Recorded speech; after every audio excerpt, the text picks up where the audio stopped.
नमस्कार मित्रांनो, जय महाराष्ट्र. तुमचं पुन्हा एकदा स्वागत आहे माझ्या नवीन ब्लॉगमध्ये. आणि हे माझी मम्मी आहे. मम्मी इकडं काम करत आहे. मम्मी कायची भाजी बनवत आहे का? फणसची भाजी. आमच्याकडे आज बाजार झाला ना, म्हणून फणसची भाजी बनवत आहे. आणि तुम्ही बघू शकता आमच्याकडे इकडे थंडी भरपूर चालू आहे.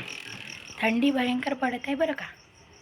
असं बाहेर नाही निघू दे. स्वेटर लावल्याशिवाय आम्ही काही बाहेर निघत नाही. हे माझी आजी आहे. आजी दिसतही नाही, थोडंसं खाली बघा. ही माझी आजी आहे. पाय बाय कशी थंडी लागत आहे आजीला जास्तच, म्हणून सब पांगर पुंगर करून आहे. ती म्हातारा माणूस आहे, पांगर पुंगर करच लागते. समज रहा. आणि हो, आता माझी मम्मी स्वयंपाक बनवत आहे. माझ्या मम्मीला विचारू कसं स्वयंपाक बनवून कसं वाटते तर रोज. इकडे पाय ग मम्मी. अगं थोडीशी वर्तवण का, हसतच राहते नुसती. मम्मी तुला भाजी खायची बनवली का? बायगन कशी भाजी बनवली? का म्हणून अशी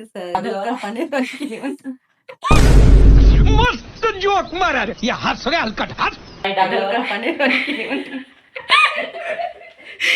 माझी मम्मी अशी म्हणत आहे का पप्पा असं म्हणते की ढलकोन पाण्यासारखी भाजी केली म्हणून. अशी माझी मम्मी म्हणत आहे. पण माझी मम्मी भाजी चांगलीच बनवते, असं काही नाही आहे. माझी आजी आहे. आजी मेली बनवली आजी का म्हणताय बघा. आजी मनभर एक वेळ. आजी मरून गेली आहे, आता गुंजारून नाही नेऊन टाकून द्यायची आहे असं म्हणून सांगा. आजी लय भारी आहे, काही बी म्हणते. म्हातारा माणूस आहे.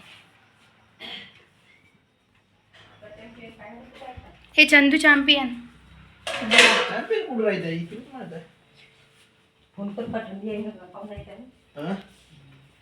माझी मम्मी थोडेसे पप्पा घरी नाही आले ना तरी फोनच लावत राहते 10 वेळा.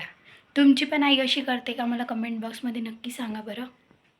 एक तर डोंबळे आहे, याला थोडंसं लाईटामध्ये न्याय लागते. आमच्या दोघांचा कलर पा कसं दिसते माकडीला.